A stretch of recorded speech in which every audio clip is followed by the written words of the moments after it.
Hi, in front of me is Motorola Moto G10 and today I would like to show you how you can change device theme on this device.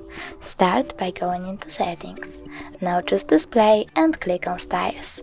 Over here you can pick one of these themes, for example that one, and click apply. So now, as you can see, theme of my device has changed. But if you wish to try something else, you can go into the same settings, click on theme 1 over here, and customize your theme however you want to. You can change font style, click next, then select color of your icons, shape of them, and even layout.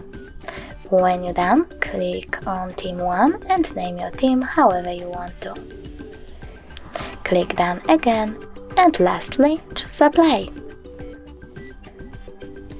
As you can see, theme of my device has changed again. Thanks so much for watching. If you enjoyed this video, don't forget to leave a like, comment and subscribe. Bye!